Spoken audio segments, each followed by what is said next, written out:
The goal of packaging design is to sell product. It's probably more sales-driven than any other area of design. Packaging design shouldn't make you think. Any concept that's used should be crisp and minimal. You can't create mysterious packaging like a book cover would have, because then people would be standing in the aisles staring at the product instead of putting it in their cart. Remember the attention rule? If you make people think too much with your packaging, you'll break it. Tealicious is a small tea shop in the heart of Florence. The fruits, flowers, and birds here are meant to evoke the senses. Now, what do birds have to do with tea? Nothing really, but all of these illustrations put together creates a mood that's pleasant.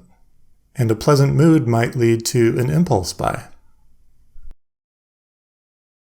Again, here we have simple illustrations that make the drink appealing.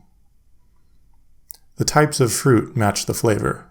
By the way, you may notice the illustration style is similar to the tea. Many images like these are in the public domain because they're so old. If you go to Google and type vintage botanical illustration pear, you'll find many similar looking images to the pear image you see here. Many of these search results will be cheap or free. This coffee packaging design is just beautiful type. The sophistication of the type would lead someone to think that this coffee is pretty high-end. The patterns on the label here indicate the different flavors.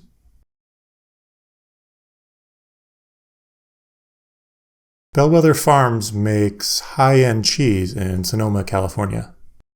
All of their cheeses are made by hand. The product is expensive, but it's more exclusive than cheese you'd get from the grocery store. Their advantage is their artisanal quality, so they have a label that reinforces that message. I love this shoebox. Unlike all the other work we've seen, the delight here happens after the shoes are purchased. Because the stadium is inside the box, we can assume Nike did this to reinforce their brand rather than try to increase sales. This packaging is great. Showing the fish fully cooked with tomatoes and chives and olive oil makes it look delicious. And it demonstrates to people walking by what the fish will become if they take it home with them. These last few images are from a Japanese company called Muji. I wanted to feature them here just to show that sometimes it's okay to break the rules. Everything we've seen so far is beautiful and has a distinct point of view. All of it tries to make itself appealing. Muji, on the other hand, was created to be the opposite of that. It's an anti-brand. There's no logo anywhere on the packaging or marketing touts. If you want to buy it, that's fine. But if you don't want to buy it, that's fine too.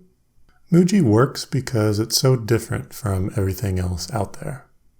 And when something's different, we take notice.